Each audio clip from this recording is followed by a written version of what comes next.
Here we go, ladies and gentlemen. We've got the ACL 2021 champ from Kansas City. He won the championship. We've got Steven Bernacet.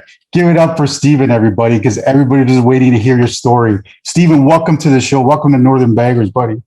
Thank you, guys. I appreciate you having me on here. Yeah, what's happening, man? What's happening? What a weekend, eh? Holy jeez. Is it still lingering in your head and everything that went on, or what?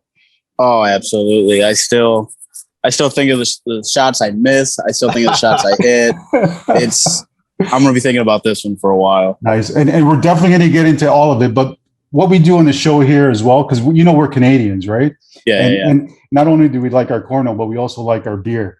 You know what I'm saying? So we drink just about everything. So tonight I'm drinking a 1664 Kronenberg beer. Nice. Seb, what do you got over there? You got your fancy drink? I got my fancy drink. Yeah, I got it's a 40 Creek, so it's basically the old 40 Creek. I'm going to give a nice shout out. Maybe they'll sponsor the show. Who knows? One day.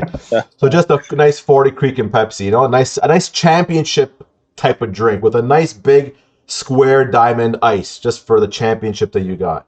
For sure. And Steven, what are you drinking down there, buddy? I got just an old nice Blue Moon right here. Right on, nice. Man. Nice Blue Moon. Cheers to you, buddy. Yeah, once again. Cheers, man. And congratulations again. Thank you, guys.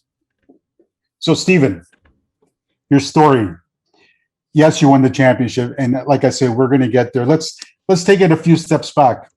We heard on the weekend's broadcast that you had some accident when you were younger, back in 2009, right? Yeah. Why don't you tell us what happened there, bud? So I was coming home from the bowling alley one night, and I just came over a hill a little too fast, went airborne, and when I came down, I just lost control of the car, and I ended up blacking out. And last thing I remember, I was just heading right towards the tree. Oh, so you hit a tree? Wow. Yeah, but what's even weirder is that the front lawn that I crashed in was a classmate of mine. Right. Oh, and she was actually outside. So she actually saw the accident happen. I see. So I hit the tree and then I rolled down the street 7 times. Oh man. And then I stopped upside down. Yeah, it was not a fun. Holy cow. It wasn't fun. So yeah. And then she called the ambulance, I guess. Yeah, her dad was a first responder. So oh my God, that's amazing. It was her father that was on the ambulance coming to save me. Holy Jesus! It was unbelievable about it. Yeah, because I was still unconscious. So if it wasn't for her or someone coming out, there was no way I was calling 911. It just wasn't going to happen. And then, how long were you in the hospital for? Like, did you hit a coma or anything like that? Or no, I was in ICU for 2.5 weeks. Wow. I was in a neck brace for a month, and my doctor wanted me in a neck brace way longer. But after the month, I told him, like, I'm done. Like, something's gonna happen. It's gonna happen. I'm not wearing because wearing the neck brace was awful. Oh yeah. It was all. I mean, being a senior in high school wearing a neck brace sucked. And like did you actually break your neck? Or is that why? Yeah, I fractured my C7 vertebrae. Holy jeez, man. Wow. So how long was the recovery after that until you were like fully mobile and everything? Man, I'd say probably good like 6 months. I really, it was, and I didn't get behind a wheel for almost a year. It was like I was deathly afraid to drive a car. Wow. Yeah, I can imagine. Yeah. Well, you know what? I'm glad. Glad you pulled through. Yeah, and, luckily your classmate was there, and then and that's great. So the town that you're from, tell us about the town that you're from. What town is that? Exactly? Cherville, Indiana. It's the most northwest part of Indiana. You're about an hour south of Chicago, right? Pretty much, yeah. About 45 minutes to get to the city. Right. Without traffic, you get a little there faster. But yeah, that's why everyone thinks I'm always from Chicago because I'm always playing tournaments there. So my regionals are like, right. But I know I'm an Indiana boy. Mm-hmm. Nice. So were you born and raised there? Born and raised here. What's the population like there? Is it a little town or? No, it's highly populated. It's it's very populated. We're so close to the city. Okay. How's the cornhole scene out over there? I mean, I'm assuming it's bigger these days, but How was it Yeah. like growing up? And Well, I actually, growing up, I didn't even know what cornhole was. So, but Are you kidding me? Come on. no, I've only been playing for 5 years. Oh, wow. Wow. But yeah, it's from the 5 years from where I started to it now, it's blown up Right. Yeah. 1,000 times bigger. It's unbelievable how big cornhole is now. So let's go back 5 years. You still haven't heard of cornhole. If somebody were to come up to you and say, "Hey, buddy, you want a cornhole?" You're thinking the wrong thing, right? Yeah, I would have known nothing of it. I would have been a little suspect of what he meant. So tell us about how your first introduction to cornhole, the very first time. It was actually a 4th of July party I went to of a buddy of mine. It was his like uncle, and they had boards out, and I was like, "What is that?"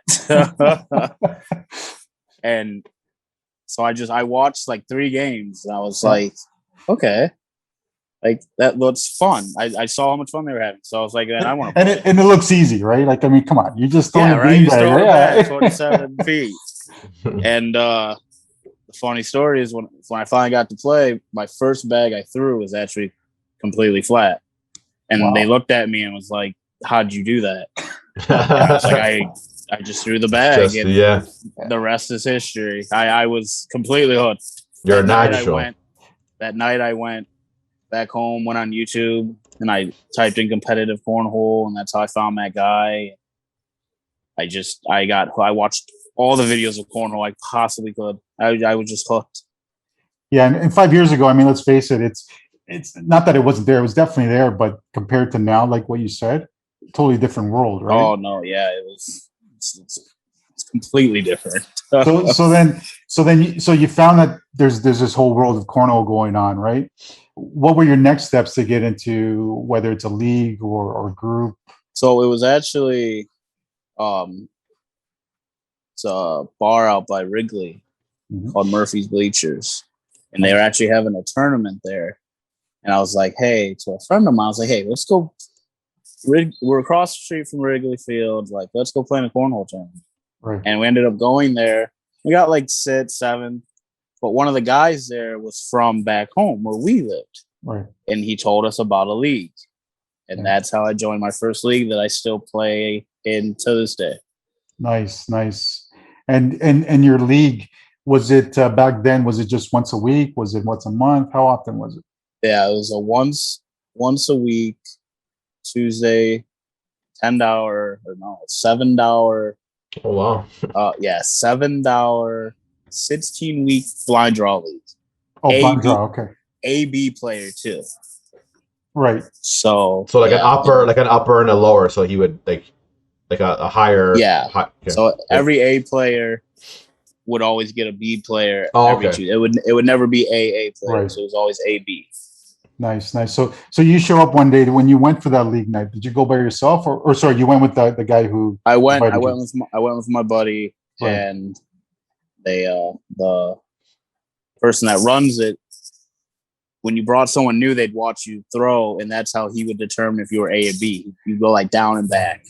Right. And he would determine. Well, my friend did it, and he put him as a B. Right. And when I came in, he didn't have me do it because I was running late, but they told him I was better than him. Like, so he was like, "All right, I'll make you an A, but if you're not an A, it's going to look bad." Right. The players in the league. It was my new. I was a new player. Right. Well, I held my own. Let's just say right that. on, man. Attaboy. Good job. So then you stayed at A, right? Yeah, I was never a B. I never got to be a B. Not even my first time. So then you're playing in your league night, right? When does your first league tournament pop up? Do you remember that at all? And how'd you do there? Oh man, I think my first big one would be probably the other organization's major. Okay, that was probably my first. Right. Like, hey, let's get into the competitive side. Let's step away from my blind draw. Because, I mean, let's be honest, everyone back then in that league wasn't passionate as I was. Mm-hmm. So I had to look somewhere else. So that was probably my first big one. It was probably a month or two of that league, really getting used to cornhole. And then, then I went off to see how I could do. Nice. Now, did you end up going to an ACL event at some point, like a big? My first big one with ACL was the Green Bay National. Okay. Yeah, that was my first one. I went up there. And how far away was that from your home? How far is Green Bay? I think 4 hours. 4 hours straight north. Yeah. So you drove there? Yeah, we drove. Was it a solo flight, or did you take a buddy with you? No, me and my partner went up there at the time. Who was your partner then? Chris Novi. Okay, so you guys went up for your first ACL event. How tell us about the environment for you showing up to your first ACL event. Oh, it was awesome. It was back then. Yeah, it was awesome, and I definitely let the moment get me because I was awful. Really? Oh, I nervous and sweaty palms. I think I won. I won one game in singles, and we won one game in doubles. Like I threw bad. Yeah. So what did that make you think? Did it make you think like, holy geez, I really need to step it up? No. It actually made me mad because I knew I could throw. Mm-hmm. Mentally, I wasn't ready, and I thought I was. So I got mad at myself for that. So I really practiced the mental side of the game because early on I would miss like a shot, a push, an airmail, whatever, and I used to get really upset to where like I couldn't move on.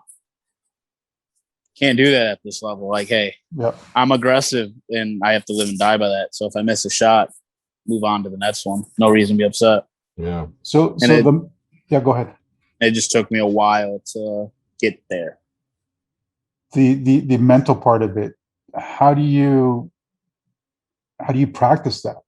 What's it? Just shooting the big shots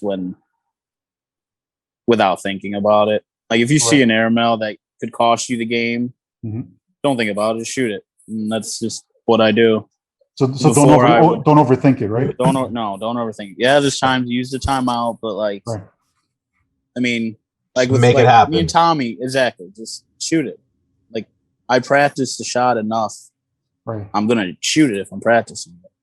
If I can hop in here. Speaking of practice, like what as I guess an ACL pro now, like what's your practice regimen like now? Like how many bags? Like you think about throwing X amount of bags, or do you want to do like a sequence of like pushes and then airmails and then slide shots, cut shots? Like what's your kind of practice regimen? So leading up to a national, about 2 weeks out, really when I start practicing every day. And a minimum, what I'll do is I'll just throw 500 bads in the hole every day, no matter how long it takes me. 500 bads, slide up the middle in the hole. So they have to get in the hole. If they don't get in the hole, then you have to get 5. Okay, wow. 500. And then for airmails, I put 2 bads in front of the hole and then 2 bads behind the hole. And I shoot 500 of those. Wow. So it takes me, leading up to national, about 4 to 5 hours of practice a day. I'll just be throwing. And is this solo? Like just you, just nobody else. And where do you practice? I have I used to practice at one of my sponsors' shops, Fanbeds Cornhole. We used to have a shop right. It was in my town. But so now I just practice at a buddy of mine. His grandpa and father run the Slovak club. Got a nice banquet hall, high ceilings. Thank God, because I throw high. Yeah, throw high. Yeah. So that's one of the issues that we find in a place inside is a lot of people can throw inside and practice. I cannot. I need high ceilings to practice. So luckily, I put my boards right at like the 8/10 of their ceiling, and it works perfectly. Mm-hmm. So I'm lucky to have someone to throw because it's really helped my game to be able to throw regularly is it's key, right? Like that's what probably separates a pro player than like an amateur player who just plays once a week and is really just there to drink beer versus if you're gonna play against the best of the best, like you got to put the time in, right? That's for sure. Absolutely. Yeah. So you mentioned your height because that was obviously noticeable, and that's why you could throw those cycles, right? Because apparently those things just fly off the board, right? They're pretty quick. Yeah. So with regards to that, have you ever gone to a tournament where the ceilings are low? Like you obviously have to adjust, right? Oh yeah, So absolutely. when you walk in there and you look at the low ceilings, what do you even think about it, or you just deal with it? Before it used to get to me. Uh-huh. Now I've just accepted it. Like I said, I'm going to the tournament. I know they're low. There's nothing I can do about it. So just gotta adjust.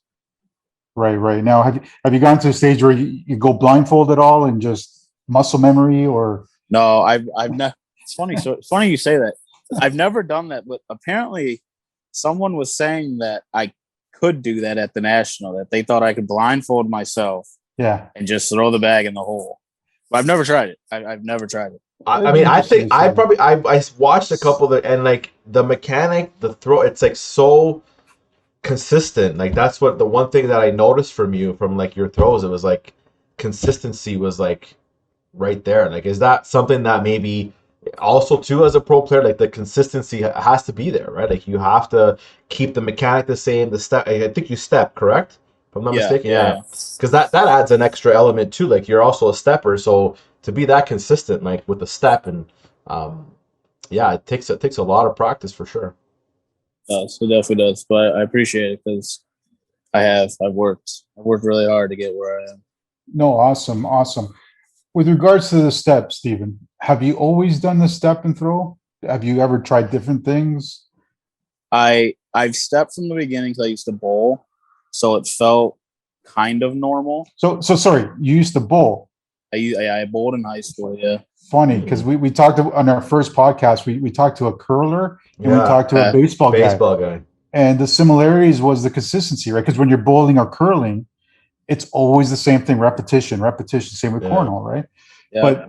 But sorry, you were saying you used to bowl in high school? Yeah. So I always stepped, but it just felt normal. Right. And then when I really was getting into it, I could tell not stepping was more consistent, with less movement, right? Mm-hmm. It's just your arm. Right.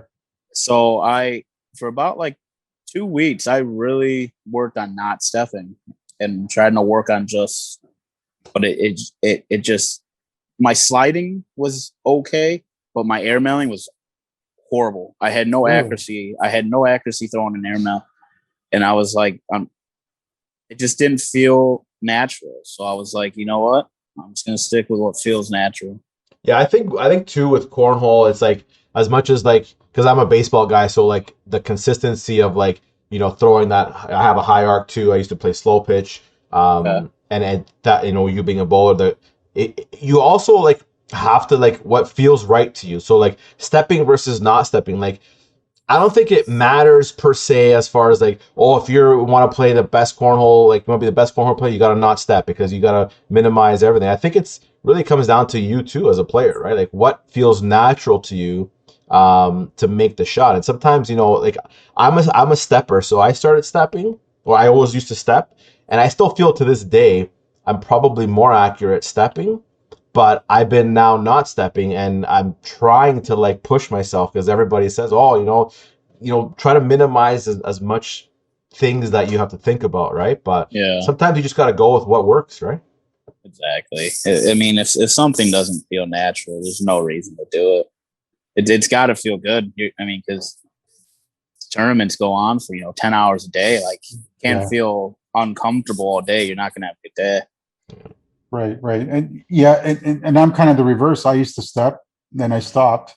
Now I'm actually leaning back towards stepping because it feels comfortable for me, right? Because like Seb, right, from baseball, from pitching, right? And but you know what? It's a long way to go. Up here in Canada, we're lucky we play once a month, buddy. Yeah. Really? So it's everything up here, at least in Ontario, is completely shut down. Is it really strict up there? You can't have people indoors, more than 10 people. You can't have outdoor. It's crazy. It's insane. So That's For us, virtual tournaments were the thing to do, and Yeah. that's not it's never going to be the same. Now, have you ever played in a virtual tournament at all? I never have. Oh, we gotta get. Okay, you know what? We're We'll gonna get you on. we're gonna get you on one of our virtuals then. You could do your Absolutely. first. All right, perfect. We're gonna send the invite out. Absolutely. Perfect. Nice. So let's talk about the bags. You have a bag there with you, right? Yeah. Now, when I notice that when you throw, you kind of point the bag at your target. The cycles, nice. You Those point are your bag nice. Now, is that something you always did, or is that something it evolved for you? No, I've actually. So the way I throw my bag is all because of Matt. Because like I said, when I YouTubed him, I just saw how he threw, and back then in those days he would hold the bag up for a long period of time, and he had his really slow. He would literally go down really slow. I mean, it took a while. It was unnecessary, but no, that's just the reason I did it, because and I've kept it. Yeah. Nice. Now, question I ask all the players: the seam, does that matter for you at all? Absolutely. Oh, really? There you go, Seth. Look at that. Okay. Well, I'm telling you, man. So absolutely. A lot of guys, almost every person is. It doesn't matter. I just want to grab the bag. So go ahead, Steven. No. I actually won't throw a bag if the seams are really big. I do not like them. Okay. So yeah, the seam my seam is always on the outside. To your right. It'll always be to my right. I always put it there. Yeah, no, I never have it. Because if it was on my hand, I'd feel it. It'd bother me, and it's right there on my right hand side. So is that just something more of like a superstition, or is it I just don't want to feel it, so I just always both, because it could go to the left, to the So but I always just put it to the right. But it's to the right. I've always just put it to the right. Yeah, it's funny because I do the same thing. I want the seam always out.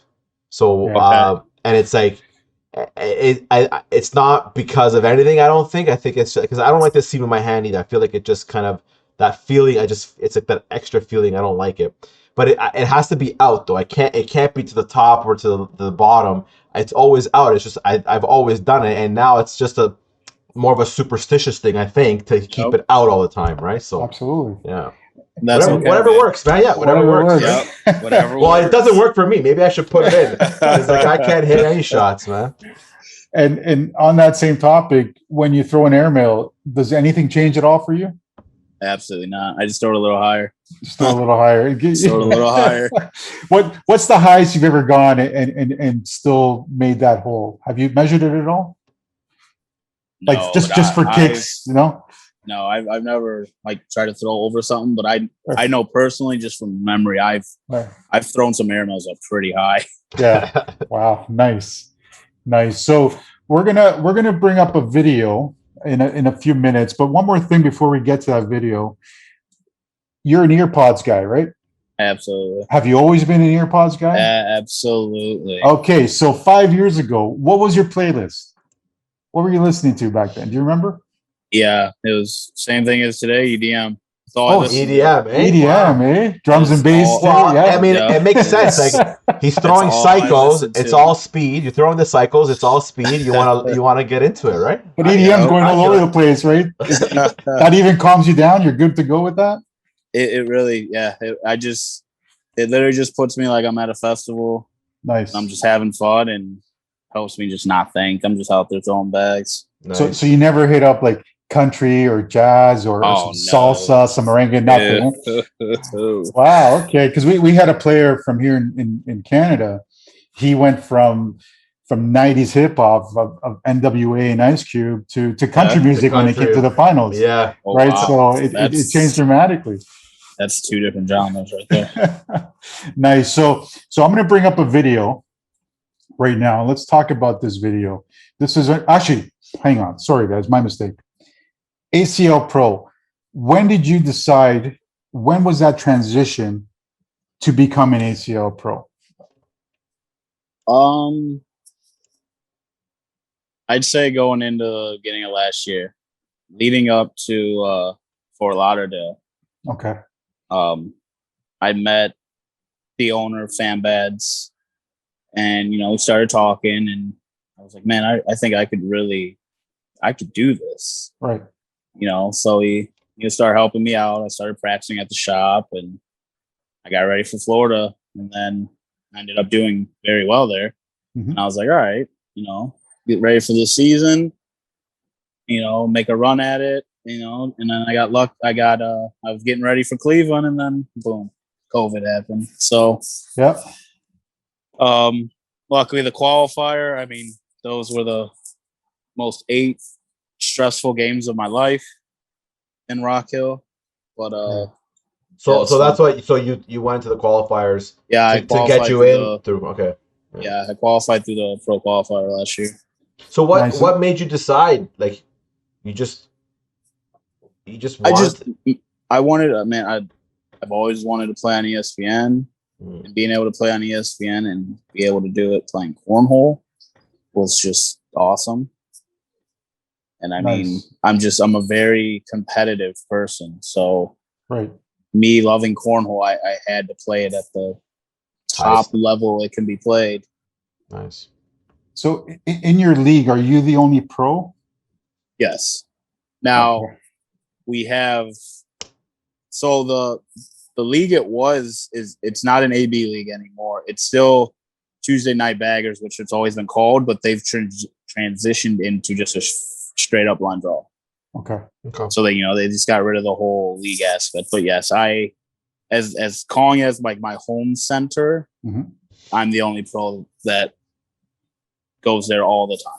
We will get obviously some because I'm, like I said, with those Chicago, all that. So like Jay Rubin will come, Dave Morris. Yeah. Nice. So when somebody draws your name, it's like winning the lottery, right? They get pretty happy. They like it. That's awesome, man. That's awesome. Fantastic. So now I'm going to get to the video, and it's this video here with the man right on the screen there. Can you see him? Yeah. So tell us about Matt Guy the first time you met him. Do you remember that? Yeah, he was nice. He was obviously focused. But no, it was cool meeting him for the first time because he's always been my favorite pro ever. Yeah. Yeah, you were saying you were trying to mimic the way he holds the bag and his style, right? Because it worked. And, absolutely. And you're going to do what especially with being a newcomer, you figure this guy knows what he's doing, right? Absolutely. I was like, who better to study than the GOAT? So absolutely. So what's your thinking? Like, I think you guys you've played them 4 times this year, right? Or played them 4 times. 4 times. So only 4 losses. Only 4 losses. So coming into this game, you're like, okay, here we go again. What's your thought process of okay, what's the game plan against, especially now you're throwing against Matt Guy, because he has everything. He has slide shots, and then if you try to block, he's gonna airmail 99% of the time. His airmails are on fire. What's your game plan going into this? So actually going in, we did change. Tommy would always throw on the inside of the board. Okay. And he asked me, he said, all right, what do you want to do? And I told him, I said, give me Matt. He's just going to go hole for hole. Right. I go, I'll just go slick side because we switched to Widow Bees too here. Yeah. So I was just like, yeah. So that first bag, I was nervous. So I threw dots this first round. Yeah. And as you can see, it's too slow of a bag. They just kick on me. Yeah. Right. So and then I finally trusted myself. I was like, all right, let's just, obviously not there. That was bad. Yeah. But then I started throwing slick side. And that was what I told him. I said, look, I'm just going to go in the hole. And if he makes, 50 of them, hopefully I can make 40 of them and get a little, because he likes to get a little dirty on the board. So I was like, go ahead, do that with Jamie and see what happens. Heck, we got to try something because the other 3, it wasn't working. So and this was our best game against him. And Tommy didn't shoot what Tommy was shooting all day. So now in the other games, did you ever have to go, or did you ever play up beside Matt at all? Or because you said this one you decided to go up against Matt Guy. No, right? I always threw against Jamie. I never threw against Matt the other three. So this was the first time, right? Yeah. And so the doubles was this past weekend before the singles, correct? No, it was the day before. Oh, it was the day before. Okay. Yeah, it was Friday. So leading up to this match, you guys are feeling good, and you knew you were going to play, Graham and Guy, and was there any mental thought process for yourself to get in the zone, or do you just show up and shoot? No, there was definitely, because this was my first time. That doubles match was my first time ever playing on ESPN. Okay. 3. So what was that like as well? Like, I mean, oh man, the broadcast court was in the Coke Arena, is where the basketball team played. It was a separate building. Right. Oh wow. So when I walked in there, I mean, that's a D1 basketball stadium, and I'm playing cornhole on it. Oh, it was awesome. It was it was pretty cool. Nice. And what about the boards? Did they differ at all? Because we've heard that the boards are a little slower than they are when you're playing your rounders. Yeah, usually what I've heard and what I can see it too when I watch is the boards are usually slower on the broadcast court. Right. But, the lights, well, man, they were not this time. No, to me, they were felt fast. Yeah. To me, they felt faster than the courts in the other building. Oh, really? That's why when I was warming up on them, I was like, "Oh man, this is perfect. This is fantastic." Absolutely, and there's plenty of height. That's for sure, right? Oh yeah, plenty of height. And you got your EDM going there, and EDM is it so loud that you don't hear anything at all, or no? The only time I actually hear something is when the song changes. Okay. Wow. Any other time I don't hear anything. I see. So, okay, that's. I just want that last throw there. Did you purposefully throw that? I just noticed that you didn't want to risk pushing those two bags in. Is that the thought there? Yeah. You kind of threw it up. Okay, yeah. Because I was like, I noticed like, oh, that was like for me, I would have thrown. There was a little gap there. Let's go for it. But yeah, see that's what makes a pro player versus an amateur, man. I go, let's go for it. I would have knocked both of his in, and then mine would have flew off the back. I just wanted to get first bag. Nice. You want to get first bag, nice. Yeah, you got 2 points there too, I think, or 3 points. Oh, 2 points. No, for sure. And you were using the Widow bags here, you said, right? Yeah, those are the Widow Bees. Widow Bees, eh? So those are a little bit stickier than the Widow. It's a different stick side. Yeah. Yeah. So going up to this 2021 ACL Championship, how many sets of bags did you take with you? I brought 2. 2 sets of bags. How many did you come back with? 2. Oh, the same 2, eh? Yep, same 2. I brought my pink ones, which I used, and then I brought a blue set of cycles just in case something happened to my pink ones. Right. And back home in your league night, is it always the same ones, or do you switch it up? I don't use my beds when I play on Tuesdays. Okay, so I usually use whoever I get. So I'm gonna skip ahead here.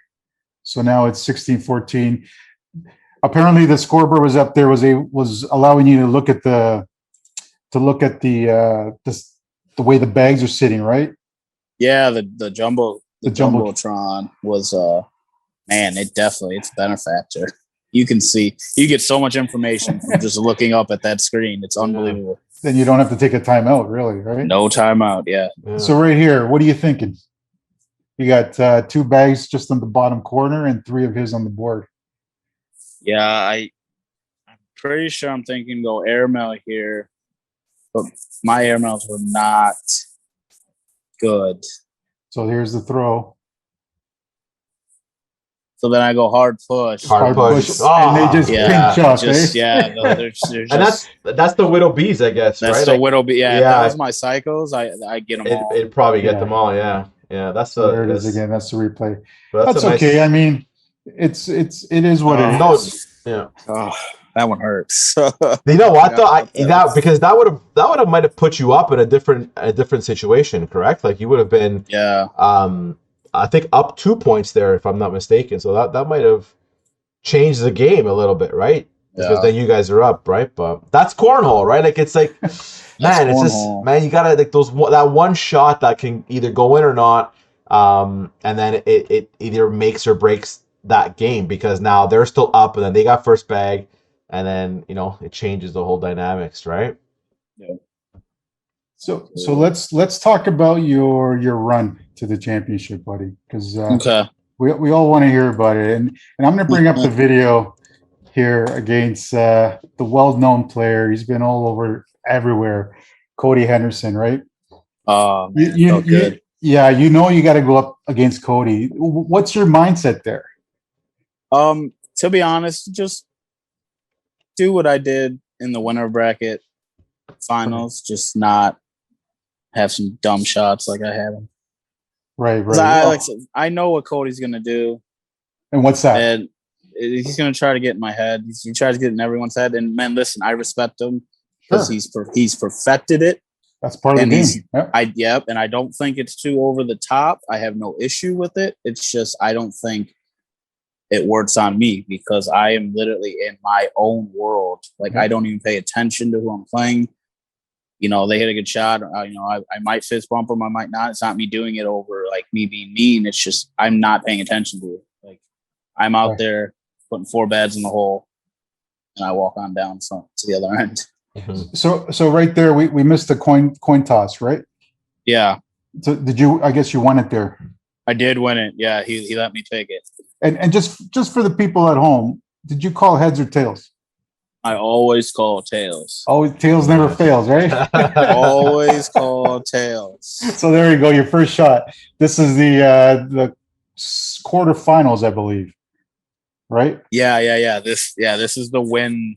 We're playing for B bracket right here. Right, you're playing for B bracket. You went a little bit off, but you got your cycles, so you're good to go. That bag's coming back in. Yeah, that bag's there you go. Oh yeah, no big deal. You got this. And then the game progresses back and forth for a bit, and then at some point we'll get to it. You definitely take a lead, and that's when we start hearing Cody. Right? Cody's a great player, and he loves to do that, like you said. But you're in your zone. Yeah, like I honestly don't even hear him talking. So like him talking, if he's trying to do it, I honestly don't hear him. Yeah, but whether he's talking or not, it's not relevant to you, right? Yeah, like you said, because you got your music going and you're good to go. So how many times did you have to charge up your AirPods, buddy, on the weekend? I take them as soon as the game's over. It's the first thing I do. I take them out and put them back in the charging case, get them charging. I always have my lightning cable and a plug handy if they ever get too low. Yeah. The priority is the AirPods. and you don't have a backup just in case. God forbid, right? I have my girlfriend. So okay, nice. If mine ever she knows that hers are getting confiscated. So that was a question here. So again, kind of getting back to like the matchup and then the mindset of like where's your mind at? Like, so you draw Cody. What's your kind of game plan against Cody? What are you thinking of? Like, do you want to go bag for bag, or do you want to play a little dirty? Like, what's your go-to there? Well, yeah. So I never try to block anybody. If the bag stops because I just threw it too soft or too high. I know Cody likes to block, but with the board condition, I knew it'd be tough. I knew he'd have to really baby the bag to stop it. So I told myself, like, if he's going to do that, he's going to go left and right a couple times. Not everyone can throw a perfect block. Yeah. And I mean, that just comes back to my game of just staying down the middle and worrying about what I do. If I keep first bag, I won't lose. Yeah, that's a good mindset. Go ahead. I was gonna say how much of that too is just like the confidence. Like, I mean, I believe in like, the secret, like as far as like if you think you can make it happen. You know what I mean? Does that play is that part of who you are? Like, you say, you know what, this bag's going in. Like, I'm winning this thing. Like, did you have that feeling even at this point? Like, because you were throwing so well. Apparently, from what we were hearing, like that you were throwing so good the all tournament. Did you just know if this is happening? This is gonna happen. Like, I knew something special had a chance of happening. I mean, like I said, the boards were extremely fast. My bads were extremely fast, and I was extremely accurate. So I knew that something could happen. It was going to come down to how I well, there you see how fast your back is there. See that bag just slide right falls. In. Yeah, it just falls right in. So yeah, I just knew if I could control my nerves, my mind, that something special could happen. That's amazing, man. So this game, I see. We don't have ESPN up here in Canada, by the way, unless we have some sort of Android box, or we find somebody that's streaming it and we manage to catch it. We get to see it. What time of the day is this? Is this near the end of the day, midday? This was 4 o'clock. So 4 o'clock. 4 o'clock Central. Yes. Okay, so you've already been throwing all day, right? Was there any break at all? Yeah, I had about an hour and a half break. We started at 9 a.m. Right. And I went all the way to about 1:32, 2:30ish, I think it was. Right. And then I got a little break, went back to the room. Mm-hmm. I showered the night before in doubles. And I told my girlfriend, I said, "Look, I'm not going to do that again because I lost." It's like the playoff beard, right? I love it, man. Absolutely. So we went back to the room, and I just changed out of my clothes. Yeah. But I didn't shower. Right. I just washed up, and I was like, "All right, I'm not showering because that didn't work out so well." So you didn't shower the rest of the weekend? I love it. No, I showered after I won. Absolutely. Yeah. Nice. The victory shower feels so much better when you're like, for sure. So at this point, and this is a little off topic, but again, I want to get to your mindset. What does Steven have for dinner? Is it before this game? Is it after this game? Are your nerves in you that you don't want to eat? So that's a funny story. So after I won, I'm on high blood pressure pills. Okay. And after I won, Mark Pryor. Yeah. After you won this game, right? Oh no, I'm talking about after I won the whole thing. Oh, I didn't know you meant this game. This game. I didn't. We'll get there. I didn't. When I'm playing, I don't eat. Oh, okay. I'm the same way. I don't eat at all. I obviously stay hydrated because I'm a big boy, so I drink a lot of water. Just plain good old Sky Juice. Yeah, just straight water. Cause I don't drink when I play. No alcohol. Let me actually ask you, is there someone like in the pro, like, as far as ACL pros, are they even allowed to drink, or? Oh, like, absolutely. You are, eh? Oh, absolutely. Yeah. See that I wonder if that comes into play too. So because like if I drink, like I'm like you, man, I don't eat any sport that I ever played, I don't eat. But like when I play it before, I want to feel like I'm light on my feet, but I drink a lot of water, right? But yeah, like if I have one or two beer like that, my game goes so south. It's like I can't do it. Yeah, no, I can't do it either. So you're just drinking water all day and just focus. Absolutely. So I moved it ahead. You're up 19-5. That's got to feel good, Oh, it did. It's 2 points away. What are you thinking? Just don't miss, right? Just keep throwing. Oh, there goes the airmail. That's that blocker. That's exactly what I was thinking. I was thinking no big rounds. And when he did that, I'm very confident in my airmail. Right. And I mean, that's a low block. So I was like, okay, that's a normal airmail for me. Right. Mm-hmm. So I was like, I'm shooting that. Right. Luckily right there, he pushed it out a little bit. Yeah. He pushed it out. He helped me a little bit. So I was able to get around here with the cycle, But yeah, I shouldn't have shot that shot. In hindsight, I should not have shot that airmail, but that's just me. Maybe that's just me. If I can hit the shot, I'm gonna shoot it. Maybe placing you would do like a block shot. You think? Yeah, I would have covered. I would have covered the bag. Covered the bag. Covered. If he would have hit the airmail, then what do I do? Mm-hmm. I'm still down 3. Yeah. So it's like I probably send it, to be honest. Right. But luckily, exactly. No, go ahead. Sorry. I was going to say, so he chipped away here, right? He got his 3 points, right? Yeah. And you're still cool, right? It's like no big deal. You still got this, right? And I'm sure Yeah.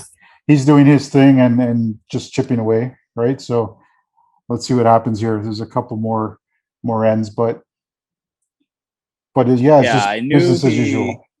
I knew he'd get hot, like Trey said on the broadcast. I knew he was gonna Yeah. put, you know, Oh, for 12, sure. 16 in a row in on me.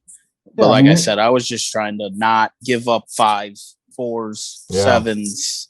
He can 2-point me to death for a while. Exactly. It don't matter. Yeah.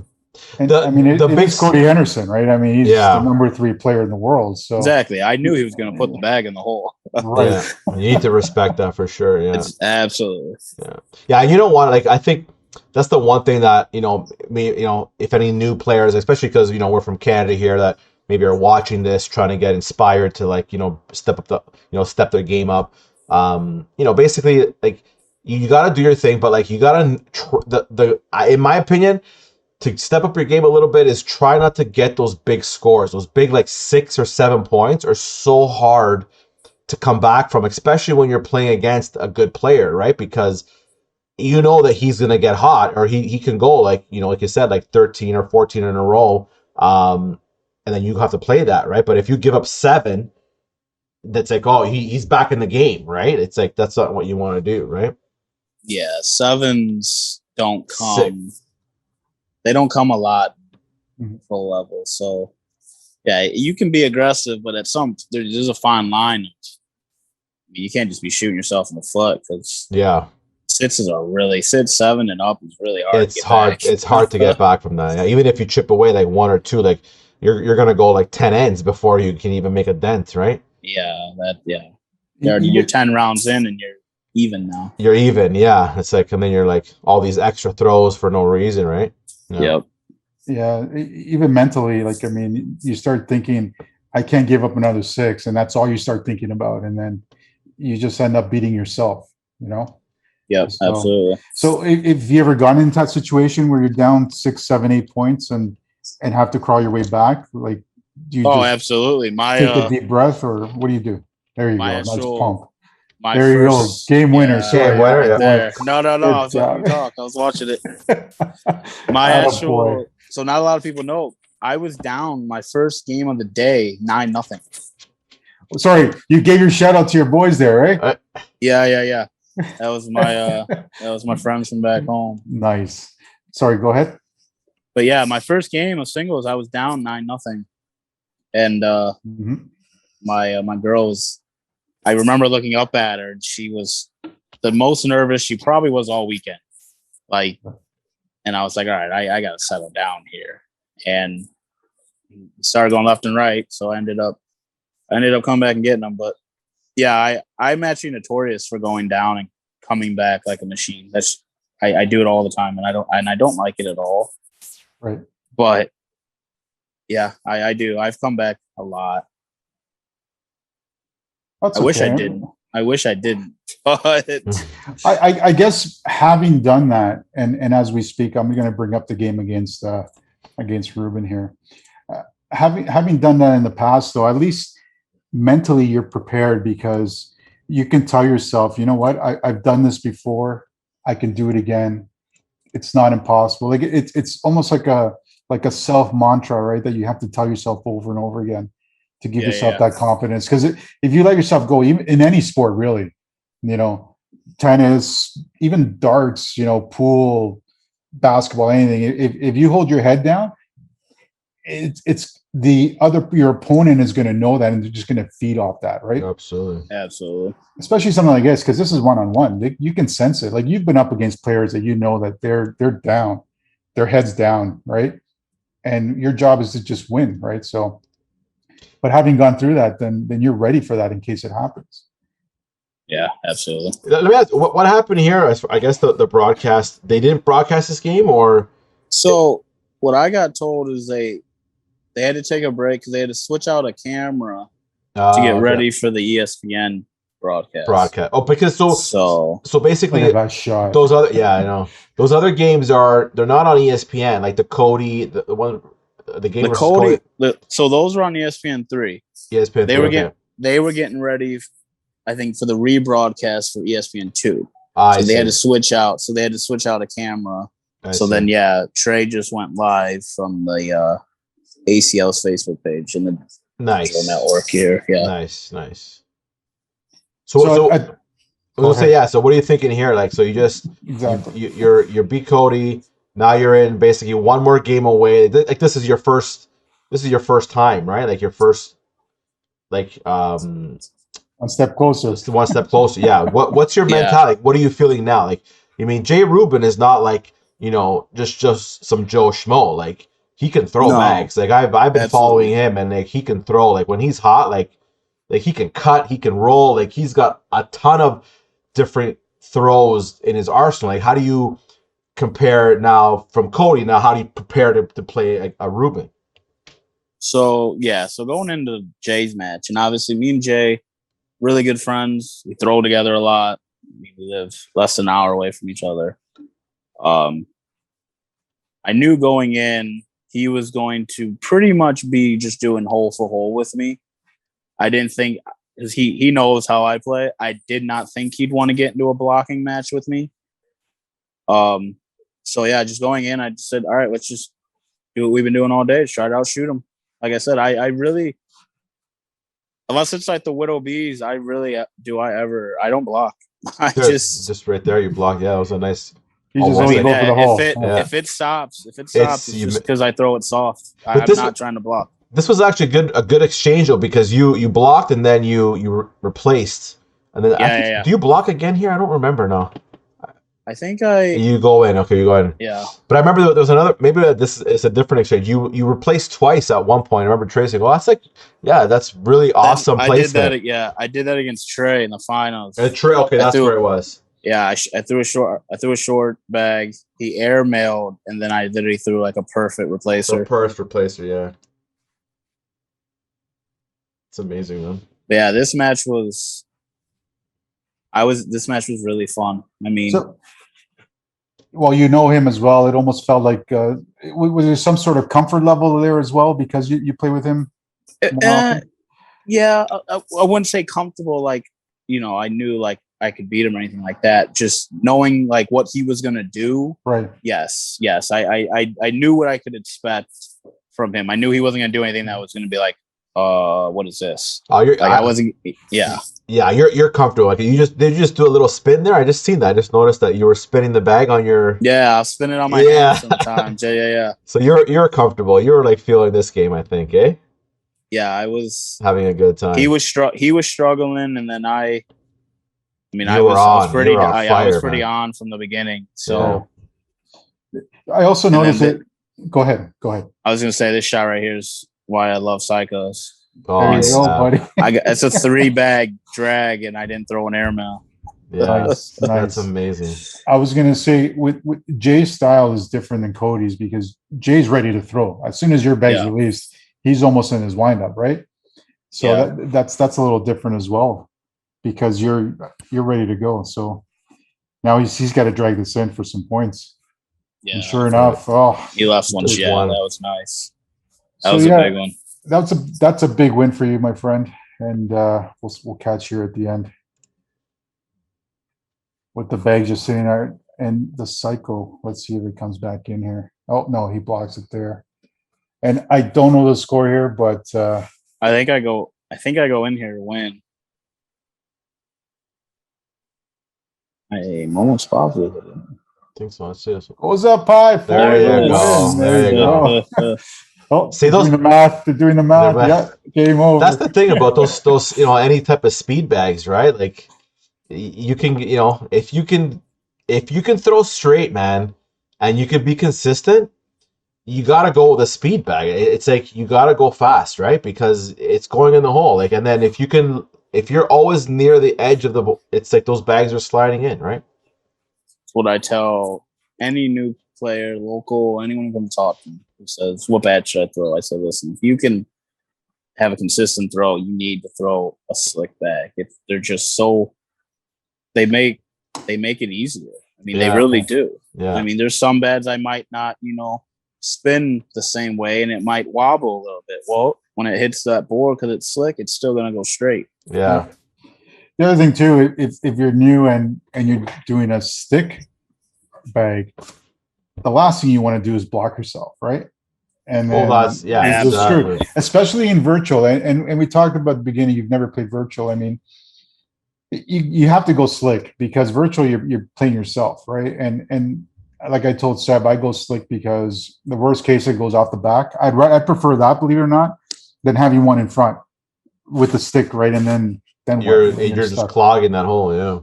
Yeah. So no, you guys are absolutely right because I've actually talked about this with Trey Birchfield. All last year he was throwing slick side game changer, right? And I asked him why, and he was like, because of virtual, all I've been doing is throwing down the middle of the board with the ghost tournaments and all that. And it's like just what everyone's doing now. I was like, yeah, it makes sense. So here we are, man. This is it. The spotlight is on. You are on ESPN 2021 ACL Championship match. Have you had dinner yet? No dinner. No, right? no dinner. No way was I eating for this one. So your AirPods are charged up. You're pumped up. Your cycles are in your hand. You're ready to go. The crowd is roaring, mind you. There's not because of COVID, right? Yeah. But so what are you thinking, man? Like you're going into this, and this is it. This is what you worked so hard for. Yeah, I told myself to stay calm and do what we do. It's literally the two last things I told myself before I threw the first bag was stay calm, just do what we do. I've done this 1,000 times before without the cameras, the crowd. Right. You know, I just do what we do. If he beats me, it's because he's gonna throw the lights out and he's gonna beat me.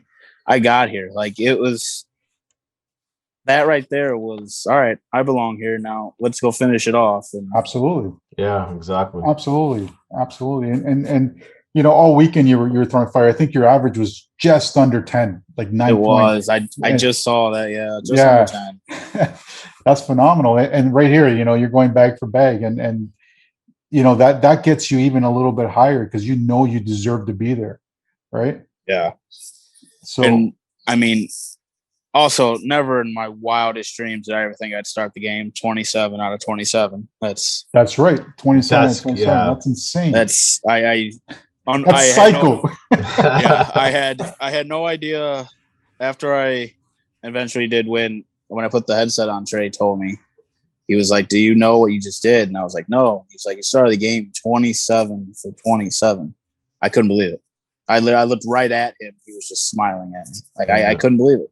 Yeah, how do you being Trey, how do you even play against that? Like you can't do anything. Like you just got to give the props and say, you know what? It was your day, man. That's it. Like when you're going 27 for 27, like you can't do anything. You can't.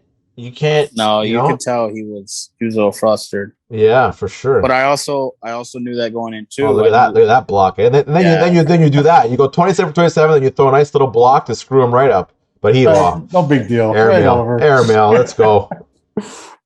I wish my airmails were on point, man. Like that's the one thing about my game. Like I'm pretty good up the middle, but here it is. This is the replacement. This is the replacement. Yeah, this is the bag I was talking about, which is perfect replacement because that blocks a little bit of a challenge. Now he has to decide, right? Like, does he go airmail again? I think they were saying on the broadcast, he can go again, but he's probably going to try to throw a block too, right? Or try to. This shot right here really upset me because this is my that's one of my easy shots because when I'm on the inside of the board, I have a little tilt. I go left or right. Yeah. So that's my normal shot, just going left or right. Mm-hmm. And when I missed that bag, I was really upset. Yeah. But I knew I had to get in here. Yeah, you have to get in. That's it. Now it's up to him. I didn't want to grab him, and then he did that, and that was a shock to me when I was so right there. What are you thinking, man? Nothing. Was it just relief? It was literally relief. I finally did it. Congratulations, man. Buddy, that's amazing. Thank you, brother. Thank you guys. You worked so hard after everything you've been through, man. You know, what a Cinderella story, to say the least. Fantastic. Appreciate it. Yeah. You know, and then that's when I got on the horn and I said, we got to get this guy on. Yeah. This guy's, this is what we all aspire to at any level, any sport, right? We're all trying to make it up there. And like you said, even if you don't come first place, you deserve to be on that stage for that moment and give it your all, and not too many people get that opportunity, Exactly. Let me ask you a question to kind of bring it back home to like, being Canadians here, and we have our nationals, going to be happening in August. What would you like say to somebody watching this who's new, who's basically just started playing this year, and with the aspiration of going to a finals? Like, what advice would you give him, or her, him or her, like to stick with it? Like, they just started throwing, they're probably getting beaten 21-0. They're coming out to league nights or tournaments. Like, what would you say to them, like, to as like, your story getting to the finals and winning it? Okay, that's a good question. So my first thing I would tell them was find the bag for them. Don't pick a bag because you see pros throwing it. Find the bag for you. Then, in the beginning, yes, we all took our chops. We all took our lickings.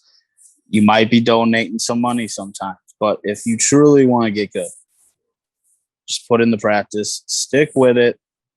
You're going to get better. And then the rest is just how bad you want it. I mean, if you really want to stop getting, beat 21-0 and start winning these leagues, winning these tournaments, anyone can get there. Anyone can get there. I got there. Amen. There you go. See, so anybody watching this, if you're getting smoked and you're coming out and you feel like you're donating, you're not. You got to just keep on coming. Just throw the bags, right? Just keep on throwing the bags. Actually, playing against a player that's maybe beating the player, and don't learn from them, right? Like, see what they're doing, right? Thing. Don't think, hey, a person's better than you. Don't want to play him or you don't want to talk to him. Like, it's the only way you're going to get better is to play people who are better than you, or to pick the brain of someone who's better than you. Yeah, because we always found that the cornhole community is fantastic. Everybody's willing to talk. Why'd you throw that shot? Why do you like those bags? And insight is information, knowledge is, it's always great to have, right? Absolutely. It might not work for you, but it's great to, and this is why we do this podcast, right? Yeah. You hold your bag like this, you throw, that doesn't mean it's going to work for everybody, but it works for you. But it works for me, yep. And everybody's got to find their own zone, their own music to listen to, and yeah, whatever works. So the Sunday morning, I guess, you go back home. Did you drive out, by the way, or did you fly out? No, we drove. You drove? How long was the drive out there? 10 hours. Oh, wow. 10 hours. Holy, you and your girlfriend, right? Me and my girl, yeah.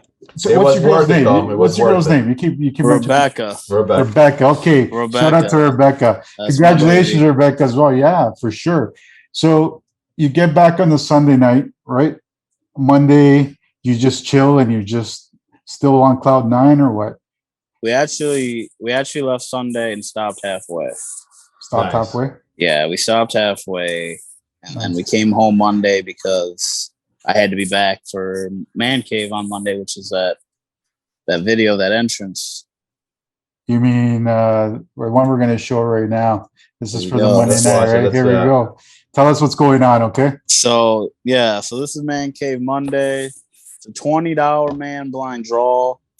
Some of the best talent in the nation come here. I mean, we got 10, 12, 13 pros in the building. Nice. On a Monday night. It's amazing. It's the family there is awesome. We all love each other. We all support each other. I mean, look at this. I mean, that's my boy Rob right there. And he is just, he literally said to me when I walked up, he's like, can I please hold the trophy?